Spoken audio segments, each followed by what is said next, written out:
Greetings, fellow American citizens and patriots of the resistance. My name is Sergeant Dyer of the United States Marine Corps. Most of you, however, know me as Charles, or July 4 Patriot of the American Resistance Movement. Today I'm here to speak to you about the state of our great Union, what the founders' intentions for this country were, and the lack of motivation that I see in our countrymen to retain the freedoms fought for so hard by their forefathers. I'd like to bring some of their thoughts to life. Now, you may have to do a little bit of research on the subjects I bring before you if you haven't ever studied how the U.S. came to be, but it is your duty to enlighten yourselves. I'm just one of many tasked with the duty of guiding you along the way. However, your thoughts and your convictions must be your own and no one else's. Thomas Jefferson wrote that if a nation expects to be ignorant and free in a state of civilization, it expects what never was and never will be. Patriots, at this crucial point in our history, information and knowledge are key. They mean the difference between retaining and losing this republic. This country was founded out of the desire to have maximum personal freedom and minimum government intrusion, as frequently illustrated in the writings of our founders. They thought of this country as a great experiment where true freedom could at last be attained. They believed in the potential of this country so greatly that they gave their lives. Some of them even watched as their children die on the battlefield, and others lost everything they had and died penniless. They endured greater pains than you or I will ever even fathom, simply for the dream that one day their children and grandchildren could prosper without the wolf of tyranny knocking at their door. My countrymen, my brothers, that wolf is now at our door. That evil which they warned us of has come upon us like a thief in the night. It has crept slowly into our lives and is preparing for its final blow. We have not heeded the words of our forefathers, and for that, we may have to pay dearly to regain our republic. I am sorry, but there is a great chance that our republic can no longer be saved through political means. They have all but extinguished our hopes of diplomatic resolve. We cry out as they spend our children's future into oblivion, and yet they refuse to listen to us.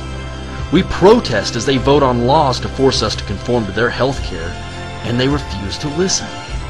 We show them in plain daylight that they are overstepping their clearly mandated bounds as set forth by the Constitution, and yet they still refuse to listen. I am deeply saddened by the course of events that have taken place over the last decade, and even more saddened that I was asleep as it happened. Now that I see what our government is doing, it's increasingly difficult for me to understand how the American people can sit idly by as our beliefs and traditions are being dismantled before our eyes. We were once a country of rebellious freethinkers and fiery-spirited innovators. Have we now become a country of cowardice and conformity?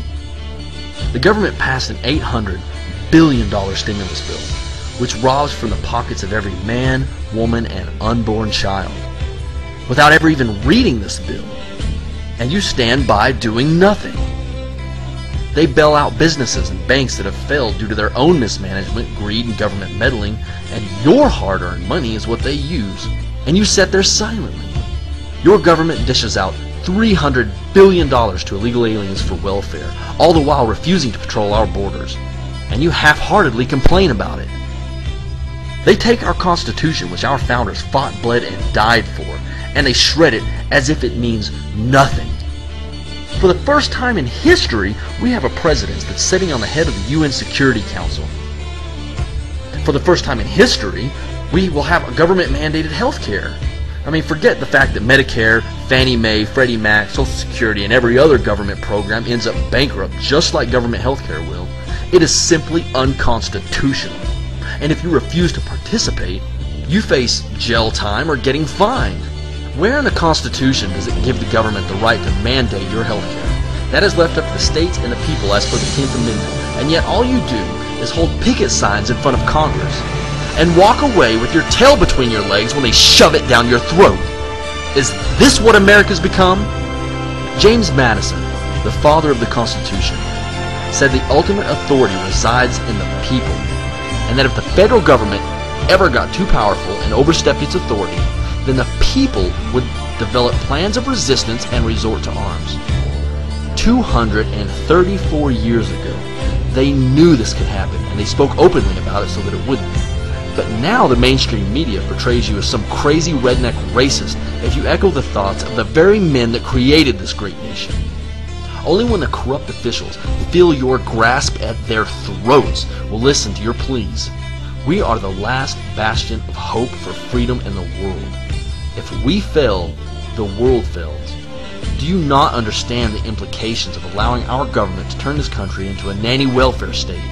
The founders warned us against the welfare state, where the government takes care of everyone from the time they're born until the day they die. They warned against confiscatory taxation and spending what we don't have.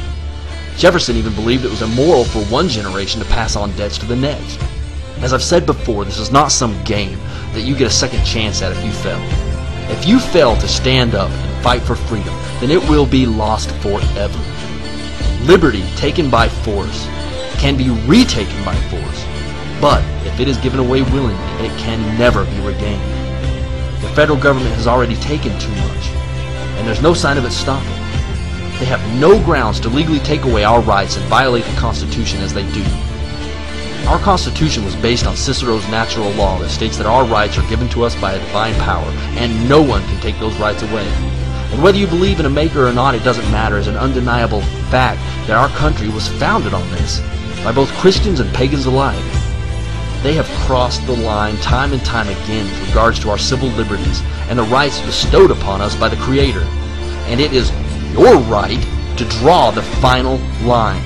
Thomas Paine said the rights of men in society are neither divisible, nor transferable, nor annihilable, but are descendable only. And it is not in the power of any generation to intercept finally and cut off the descent.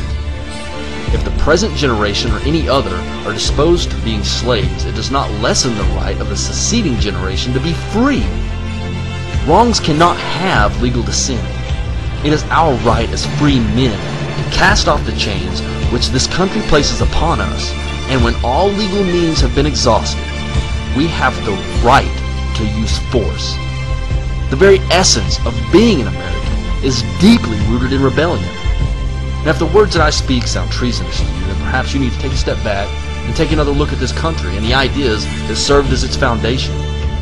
Perhaps you need to study your history a little more and stop listening to mainstream media. Chief Justice William Douglas, the longest-serving Supreme Court justice in this nation's history, stated that the right to revolt has sources deep in our history. You are not wrong to feel the way you do. You're not a bad person to feel anger toward the corrupt officials that enslave you through illegal taxation and unconstitutional legislation. To be prepared to take up arms to defend yourself is to love your country and freedom more than simply being alive.